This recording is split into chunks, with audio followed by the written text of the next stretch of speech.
Hey, welcome back, everybody. Happy Tuesday. Hope we're having a wonderful day out there, and hopefully we're ready because we've got a lot going on here in the world of weather, from ongoing severe weather back home to potential tropical development that could impact somebody in the southeastern or northeastern even United States here within the next 7 to 10 days. And I'll give you the latest on all of that information in today's video. Now, if you haven't already subscribed, please consider doing so. We're trying to get to 10,000 here by the end of hurricane season, and we've had some incredible growth over the past couple of weeks and looking to build onto that. Also, like the video, does a lot in helping the video reach more people, and comment, let me know where you're watching from and what you're seeing out there, whether that's severe weather in the plains or whether you're just kind of watching this tropical system in the southeast. Personally, where I'm at in Charlotte, a little bit of both. But again, definitely let me know what you're watching for out there and kind of what you're seeing in your neck of the woods. With all that said, let's go ahead and start talking about things here because, again, it's an active pattern and we have a lot to discuss. So we'll go ahead and circle kind of the big player on the field here, and it's right here. This is that tropical wave that has been out in the Atlantic. It's been meandering a little bit, but is slowly but surely working closer towards the United States. But first stop will be the Antilles, and then eventually Puerto Rico, Hispaniola, and probably the Bahamas and Cuba as well to an extent before this system really finally begins to get its act together. And I know I've seen a lot of people saying, you've been talking about this for days now, nothing's happening with it. Well, again, that was the expectation going into this. We haven't expected development or didn't expect development with it until later this work week, probably not even really until this weekend. So, and you can see why right now. Again, we've got that spin. You can see it's spinning pretty good here, but we're really lacking any convection within this storm system. And the main reason for that is that dry air that has been out in the Atlantic for at least a week or two now and continuing to inhibit this storm. However,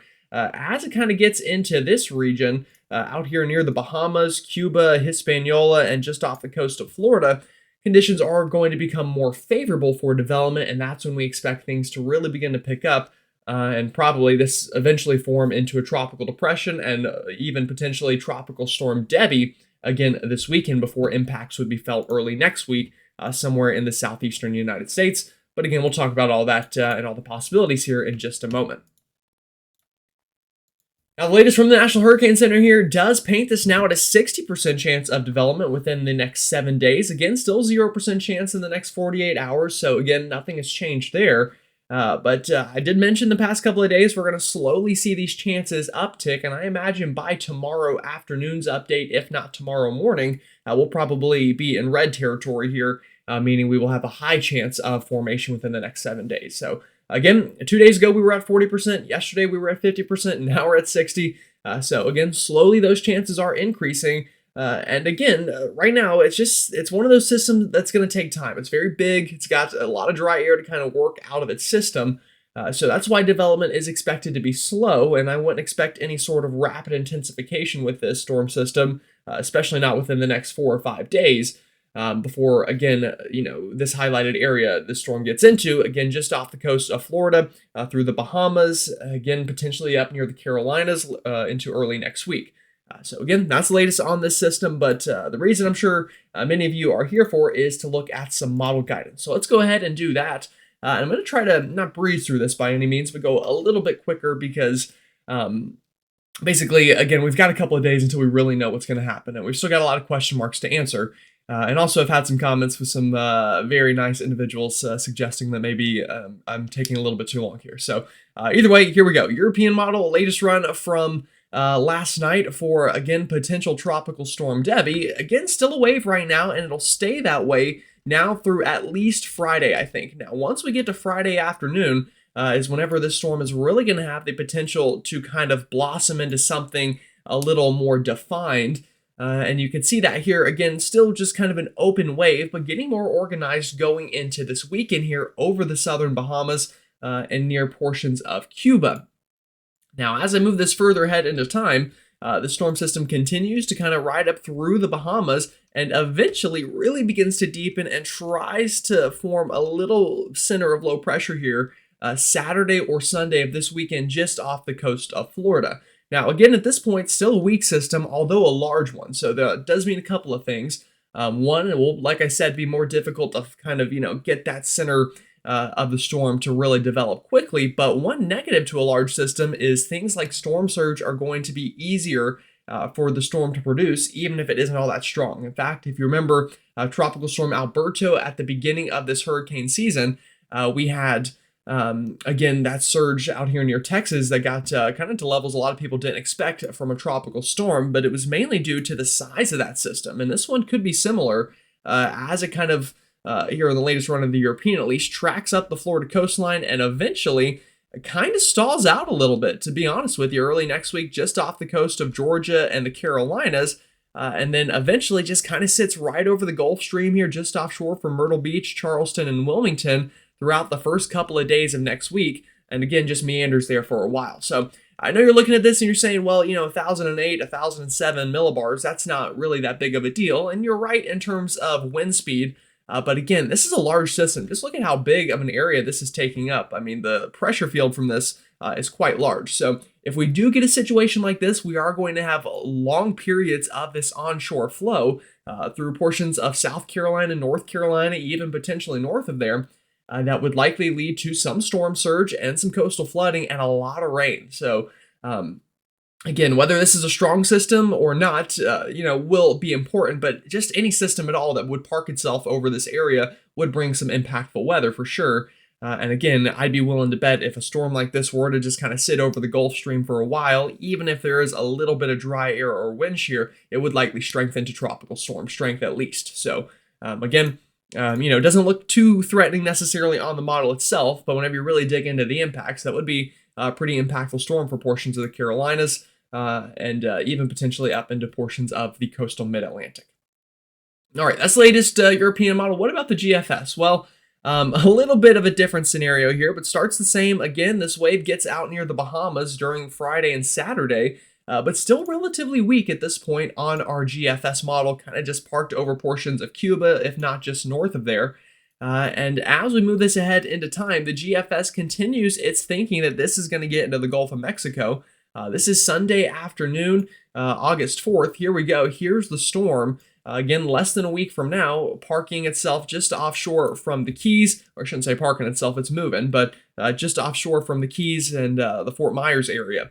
Again, to end out this week and to start next week. Now, what happens next with the GFS is, again, this meanders a little bit, but finally gets up near the Gulf Coast, kind of near the central Gulf Coast, and begins to strengthen, and then kind of books it back towards the Texas area, and then brings a landfalling hurricane into portions of Texas. Now, I'm showing you that out of transparency, but to be completely honest with you, I would just about scrap this. I don't necessarily think this is a very likely scenario. In fact, I think it's way more likely we get the European model solution than this.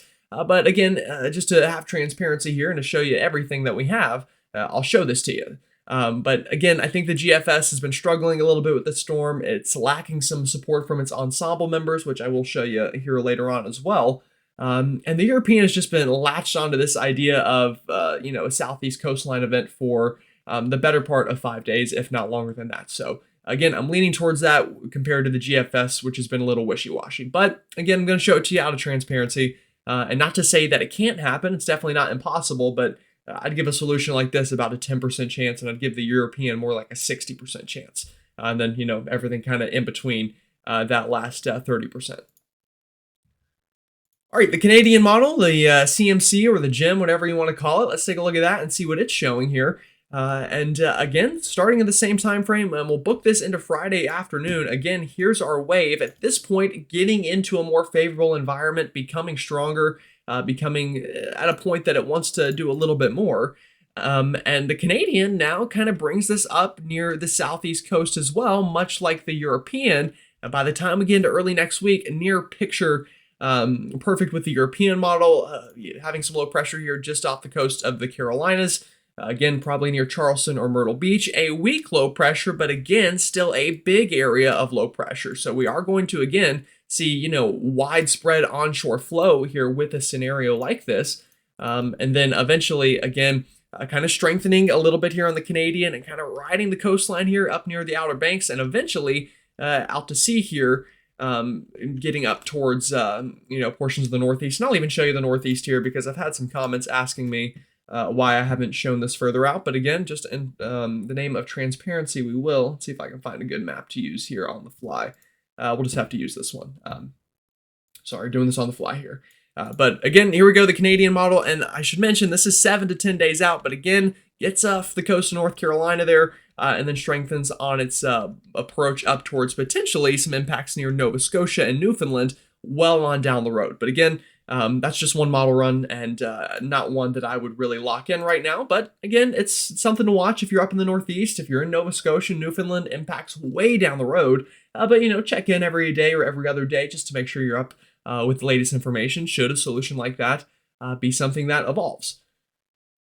All right, one more model I'll show you. This is the Icon, or the German model. And again, one that we watch here pretty often whenever it comes to tropical development. And here we go. Again, getting into this weekend, this is when development is most likely. I would say starting Friday through Sunday is going to be the most likely time frame to see this storm begin to develop. And here we go, Saturday afternoon over the northern Bahamas, weak low pressure developing. And again, much like the Canadian and the European, we get a storm that is strengthening, albeit slowly, but riding up the Carolina coastline here, bringing that onshore flow, and eventually scraping the Outer Banks of North Carolina, and then kind of booking it up towards, the same general path the Canadian took. And that's last night's run. In fact, we can even take a look at this morning's run, although it's going to have a little bit less data here. It's not going to go quite as far out, assuming it will load at least. Looks like it doesn't really want to load, so we will circle back to that, but either way, it shows basically the same general idea. So just figured I would mention that for you. All right, so what is going to allow this storm to strengthen, if it does at all? Well, this is a big thing right here. These are sea surface temperatures in degrees Celsius, so not Fahrenheit, but basically the best way to look at it is just the color code on the right-hand side for those of you that are not as familiar with Celsius. Once you get kind of into this orange and red territory, that gets pretty conducive for development. And once you get up into these pink areas, that's basically rocket fuel for these systems. And again, this is kind of where the storm is at right now, already over pretty warm waters. But if we circle the area that development is most likely here, take a look at these sea surface temperatures. We've got a lot of red, plenty of orange, and even some pink mixing in there, especially up here, again, near the Gulf Stream. So should this storm take that European track, it's going to park itself right over that area of very warm water and very high sea surface temperature content there, which again would likely lead to some strengthening. Even if there is some dry air or wind shear in the way,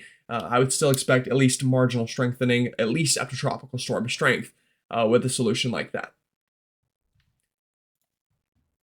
All right, that is the latest operational runs. Let's take a look at some ensembles here. And this is the latest European ensembles from this morning, which only goes out to a certain length. But again, you get the general picture here. Development chances begin to increase over the Bahamas. So again, don't expect this storm to be, a tropical storm tomorrow morning or Thursday morning or even Friday morning. But Friday afternoon through Saturday, Sunday, as this is over the Bahamas, that's when we'll really want to start watching for increasing chances of development. But you'll notice most of these members, again, getting just offshore from Florida and working up towards the Carolina coastline. And as we, move this ahead further into time using the overnight model run, you'll notice a lot of these just offshore, if not even scraping the shoreline here of North Carolina specifically, and then eventually working off towards the north and east. And you'll even notice some of these members kind of begin to get a little bit stronger up here.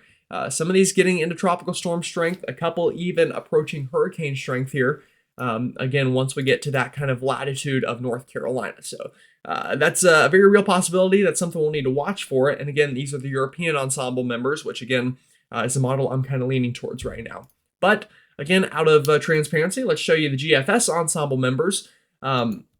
And you'll notice, obviously, there are less members showing up here, but to be fair, the GFS has 21 members compared to the European, which I want to say has 51. So either way, you would see less. But there is a bit of a signal here on the GFS side of things that maybe this doesn't really develop until it gets into portions of the Gulf. But even then, support is limited. And in fact, we even have a couple of stragglers out here on the Atlantic side.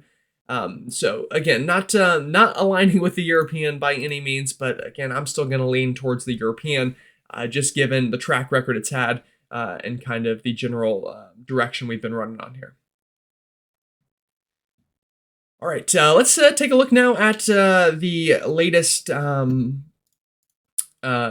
steering current. Sorry, I was just reading something there. And let me make this where you can actually see it. So latest steering currents here, we will note that this is going to be what is a big driving factor in where future potential Debbie goes here. And we'll start here with the European and just take a look at the general idea of where we're at here. So you'll notice here, this is going into this Friday and into this weekend. Here is where the tropical wave will be at that point. Again, kind of near the southern Bahamas and slowly, working towards the Florida coastline.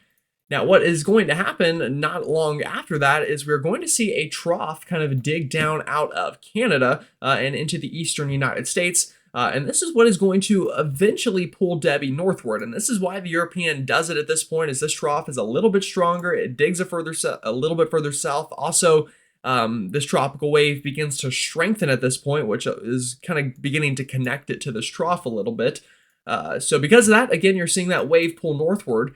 And eventually what happens here and why we're getting the operational runs we're getting is this trough kind of just parks itself there and doesn't do a whole lot. Which allows the storm to kind of just slowly kind of work up towards the Carolina coastline and then eventually just kind of meander around some.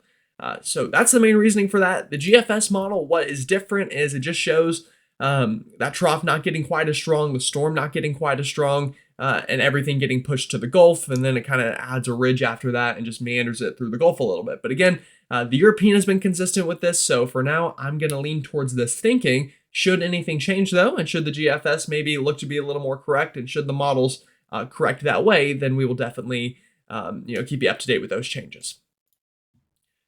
All right, again, going to have to refresh this. Unfortunately, the reason I stopped talking there for a second is I realized the internet went out mid-video, but luckily it appears to be back, so we can carry on with all the other models. So here we go. Latest, or I say latest, this is just current radar imagery. And I should add, we're also going to switch gears completely here and talk about severe weather now instead of the tropics. So that's everything we know on, again, what would be Debbie. If you have any questions, of course, feel free to ask me in the comments, and I will do my best to answer those. But again, I think we'll know a lot more as we get into Friday, Saturday, and Sunday as the storm begins to develop near the Bahamas, and would likely, at that point, we would obviously know a lot more about steering currents, but also strength, which is something that we don't know a lot about right now. So again, that's the latest on the tropics, but let's switch gears and talk about some severe weather here.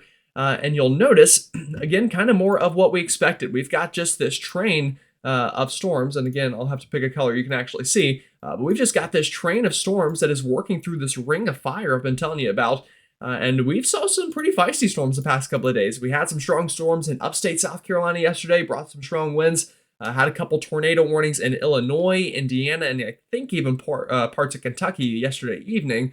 But that's going to be a common theme that we continue here through the next couple of days. So just kind of expect that. And again, you can just see that on radar here with that general train of storms ongoing and working around that ridge. So let's talk about that ridge a little bit here and, mention a little bit more in depth why we're seeing what we're seeing. And here we go. This is why we're seeing this train of storms. Again, big area of high pressure over the south central part of the country. And then we're also seeing a trough up into the Pacific Northwest. So what's happening here is this trough is allowing for some divergence aloft. We're getting storms to form here over portions of the Midwest. And then these storms are just kind of riding these isobars back down towards the Carolinas and eventually working offshore. And that's a theme that's going to continue for much of this week here. At least the next couple of days, you'll notice that trough even kind of beginning to work in a little more itself-wise and even getting cut off a little bit from the main trough going later on into this week. And again, just kind of following these isobars down through the mid-Atlantic. That will be a common theme throughout much of this week. And again, this is the same trough that is going to eventually work with, again, what would be Debbie. So here's that cutoff low, that cutoff trough this weekend. And here is what would be, again, whatever tropical wave we're watching for, just to kind of connect everything here for you on the weather map. The severe weather and that tropical weather are eventually going to collide in some way. And again, that will be really important for that future forecast. Now, today's severe weather threat, we've got a big slight risk, again, from upstate South Carolina through Columbia, Atlanta, Georgia, Nashville, into western Kentucky, and then a marginal risk for severe weather into portions of Iowa, Illinois, Iowa, Illinois, Missouri, and Nebraska. again, seeing some strong storms this afternoon. So a big area for severe weather potential. Main threat today is going to be strong straight line winds. And again, cannot rule out a derecho event here with this setup. Again, not set in stone, and the models, as I mentioned before, really struggle with these setups. But again, we do have the potential for, again, significant damaging wind. That is what this little black shaded area is on your map here. Sorry, struggling to talk all of a sudden. Again, that brings the potential for significant strong winds. So not just your average 60-mile-an-hour wind gust, that could be 70, 80, even stronger than that.